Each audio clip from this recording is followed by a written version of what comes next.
oversimplified, I apologize. The Lakers aren't good enough. And they're not playing a seriously flawed team like they were with Memphis, whose off-court issues John Morant got to that locker room, as he astutely said.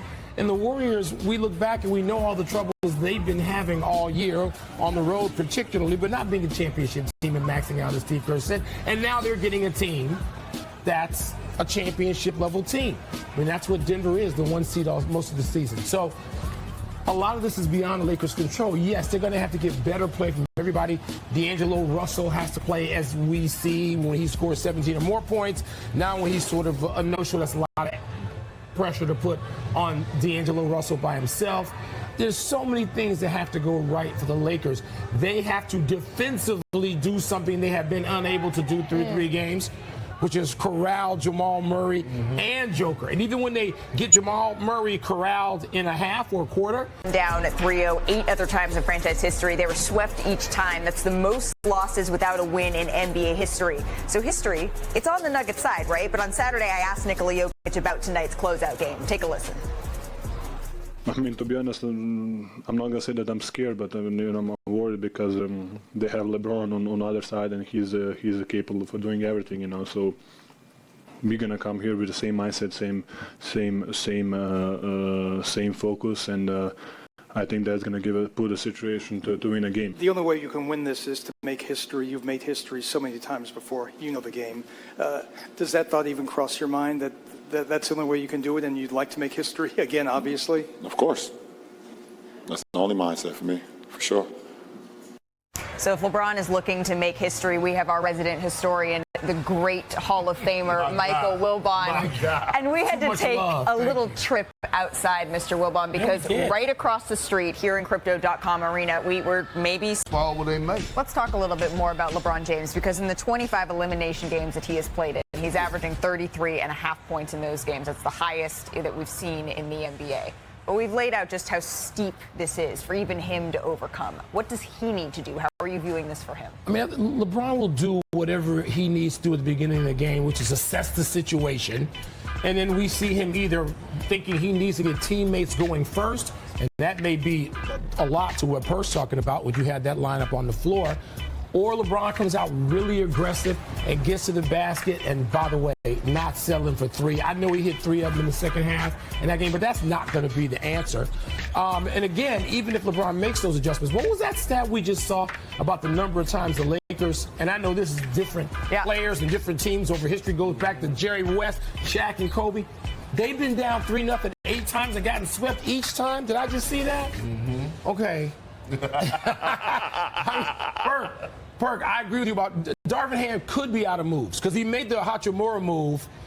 Those of us who lived mostly in Washington and wondered what was going to happen to Rui Hachimura. He found himself out here. There's something going forward with him in a number of different ways. Defensively, two-way player. Yes.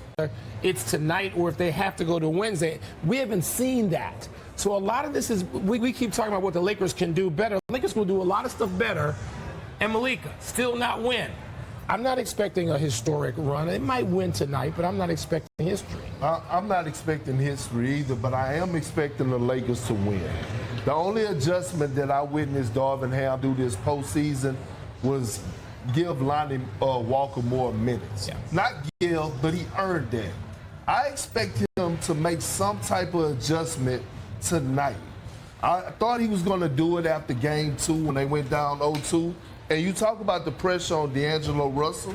Yeah. The only pressure is for him to keep his mental right because I don't see him touching the floor tonight. I actually think that Darvin Ham is going to change That's up his the adjustment that you think is coming. Change up his starting lineup because I want y'all to think about this. Dennis Schroeder was guarding Jamal Murray. Jamal Murray is 3 for 10. Okay? He's 3 for 10. You're not going to stop him, but I thought he did a great job of wearing him down. Picking them up, denying them, keeping the body on them, things to that nature. Also, another thing we might need to watch out for, Rui Hachimura has been cooking. Yeah.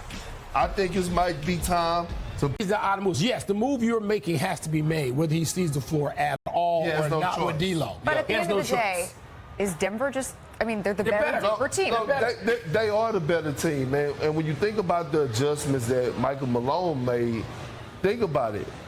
Jeff Green hit a big three, right? Jeff Green wouldn't have been in the game, but until they made that adjustment of putting AD on Aaron Gordon, now all of a sudden you got to respect Jeff Green in that corner three.